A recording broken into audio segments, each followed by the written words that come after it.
Luego de cientos de años de estudios desde diversas perspectivas intelectuales sobre el Nuevo Testamento, aún continúan muchos puntos oscuros respecto de quién fue María Magdalena, o María de Magdala. En los 4 evangelios que componen el Nuevo Testamento, los denominados evangelios canónicos, se hallan muy escuetas descripciones respecto de María Magdalena, las que se tiñen de aparentes imprecisiones de todo tipo. Y allí es en donde surge un tema relacionado al oscurantismo, ejercido por mucho tiempo, y desde los propios inicios de la Iglesia Católica. Porque la misma nos ha impuesto una versión diferente a la que en la actualidad es la más comúnmente aceptada, y además, esta última es la versión que se reviste de más lógica y sentido común, más allá del seguimiento histórico hecho a conciencia, respecto de la vida de María Magdalena. En el Evangelio de San Lucas, María Magdalena está descrita como una de las varias mujeres que siguieron a Jesús, y que además, ella apoyó económicamente al Maestro en todo el tiempo que duró su predicación. El nombre María Magdalena, o bien María de Magdala, proviene de Magdala, una pequeña población a orillas del mar de Galilea, de donde ella era originaria, y que acudió a Jesús, luego de haberse curado de una muy fuerte posesión diabólica, según dicen las siguientes palabras de la Biblia. Le acompañaban los 12, y algunas otras mujeres que habían sido curadas de la posesión de espíritus malignos. María, llamada Magdalena, de la cual habían salido 7 demonios. Tanto Marcos, Mateo y Juan escribieron su presencia en el momento justo de la crucifixión de Jesús, además de que los 4 evangelios coinciden en colocarla junto a otras mujeres en el glorioso momento de la resurrección, y es ella misma, María Magdalena, la que le informa a Pedro y a los demás apóstoles de que Jesús ahora era Jesucristo, que había resucitado. De todos modos, según detallan las cartas del apóstol Pablo, epístolas estas, anteriores a los propios evangelios, es el propio Pedro la primer persona en ver a Cristo resucitado. Incluso, a María Magdalena se la ha confundido con otras mujeres dentro de la propia Iglesia, según lo que se describe en el Nuevo Testamento. Por lo que podría llegar a ser la adúltera que Jesús salva de la lapidación, basándose de aquella muy conocida frase: quien esté libre de pecado, que arroje la primera piedra, hecho relatado por el apóstol Lucas en sus escritos. Por otro lado, se la ha confundido también con la mujer que unge los pies del Maestro Jesús, por medio de perfumes contenidos en un jarrón de alabastro, aplicados estos por medio de la utilización de sus propios cabellos. Y este evento, el de la unción de los pies de Jesús, es narrado en los 3 evangelios sinópticos, los que son denominados de esa manera debido a una mayor cantidad de coincidencias en sus respectivos contenidos, aunque, mientras el apóstol Lucas sitúa dicho evento en el hogar de un fariseo, los apóstoles Marcos y Mateo describen el evento de la unción, en la casa de Betania, en la casa del llamado Simón el leproso, y de aquí se desprende una gran cuestión respecto del lugar de vivencia de Simón el leproso, y es que María Magdalena podría haber sido María de Betania, la hermana de aquel hombre que Jesús resucitó entre los muertos por medio de las siguientes palabras: Lázaro, levántate y camina. Entonces, podría haber sido la hermana de Lázaro, la llamada María de Betania, la que hoy llamamos María Magdalena.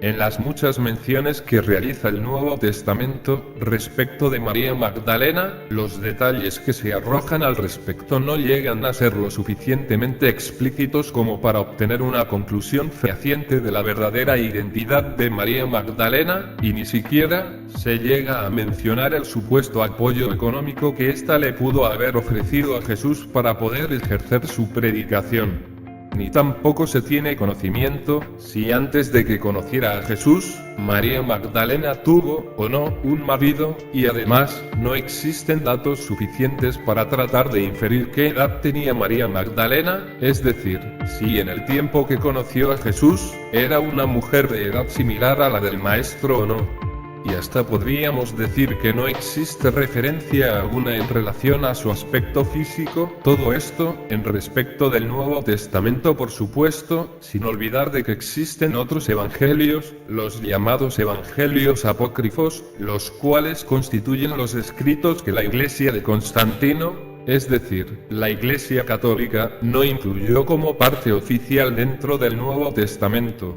Y porque este hecho haya sucedido de esa manera, no quiere decir que los llamados evangelios apócrifos sean erróneos o no representen otras verdades históricas, ya que existe el Evangelio de Judas, el Evangelio de la propia María Magdalena, y otros más, todos ellos, no aceptados por la Iglesia Católica para su inclusión en el Nuevo Testamento.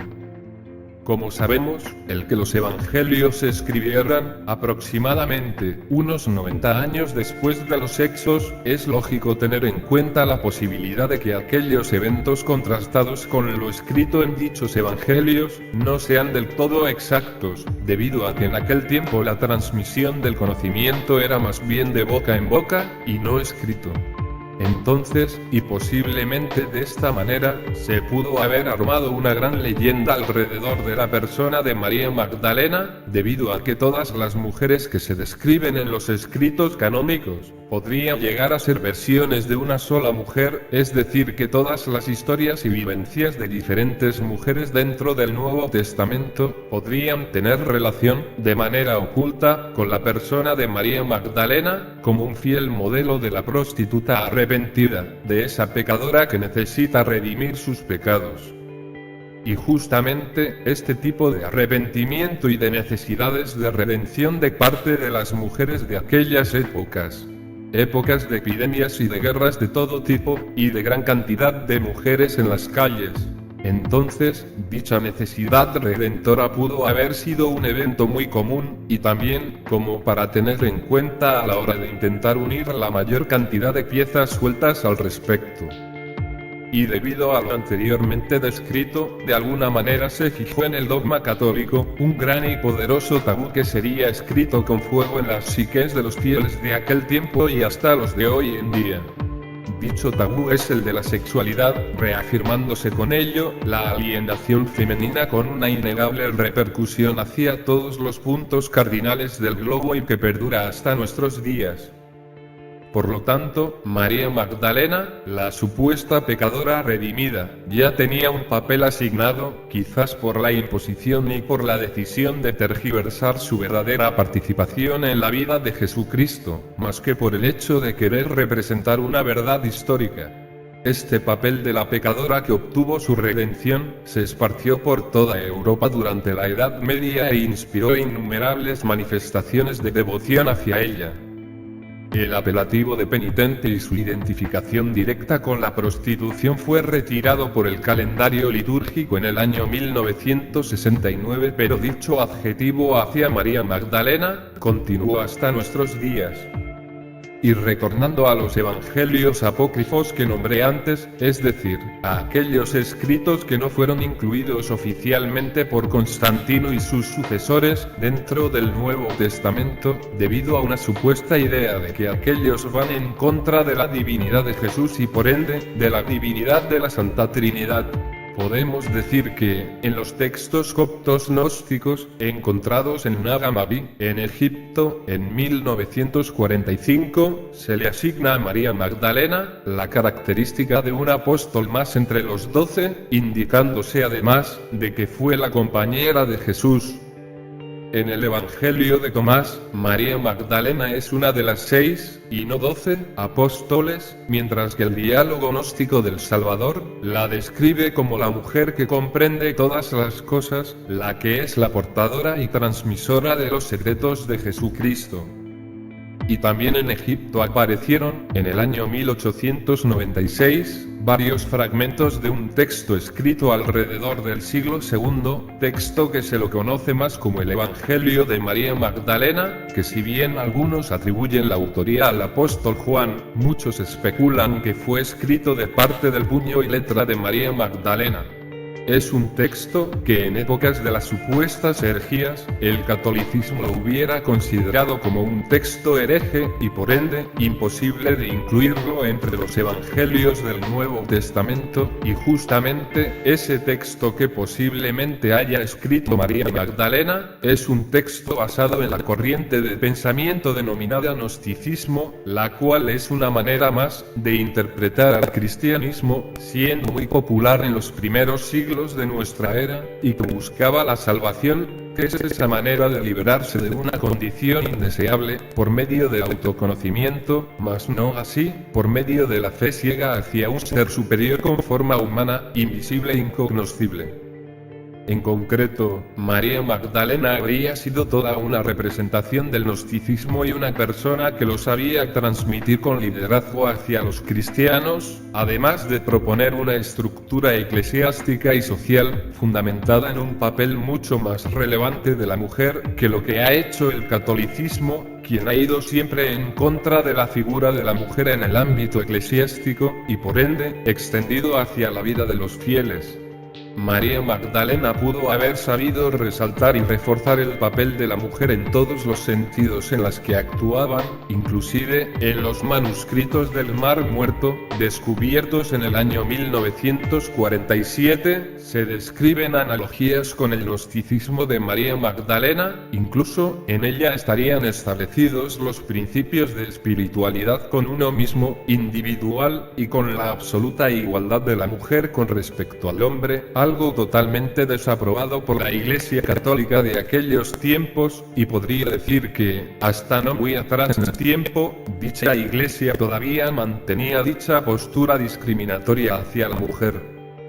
De todos modos, la constante represión de parte del clero ultradogmático del catolicismo fue tan fuerte que la corriente gnóstica y de autoconocimiento que profesaba María Magdalena fue aplastada por el dogma católico, el cual apunta hacia una fe ciega, hacia una creencia de una espiritualidad exotérica, es decir, externa, hacia un Dios que se encuentra fuera de nosotros, por sobre la espiritualidad esotérica que se corresponde con la corriente gnóstica profesada por aquella enigmática compañera de Jesús.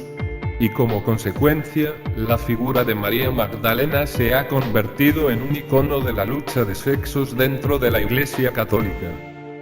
Pese a todo ello, según el monje Jacobus de Voragine, publicó en el año 1275, La leyenda dorada, el cual narra entre sus líneas, que la compañera de Jesús, María Magdalena, en su vida junto a la Madre de Jesús, María, y junto al apóstol Juan, hacia las costas mediterráneas de Francia, habría emprendido la evangelización de Provenza, finalizando sus días en un retiro espiritual, en una cueva, como una especie de penitencia, retiro que le llevó sus últimos 30 años de vida, y luego de mucho tiempo desde su fallecimiento, en el año 771 sus restos habrían sido trasladados, según lo que dice este monje, a la abadía de Vézelay, en Borgoña, en donde, obviamente, se inició el culto a la santa, objeto de incontables peregrinaciones desde el siglo XI.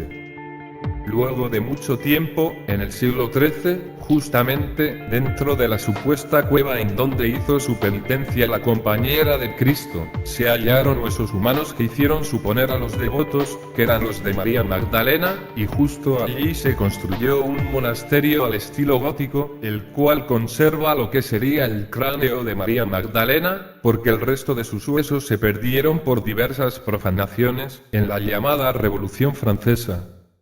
Y como si todo esto fuera poco, mucha bibliografía al respecto colocan a María Magdalena como siendo el propio Santo Grial, el secreto templario por excelencia, y que finalmente sería la propia descendencia de Jesucristo, es decir que existiría un linaje con sangre de Cristo y de María Magdalena, hasta hoy en día, linaje muy bien preservado por sus eternos custodios, los caballeros templarios.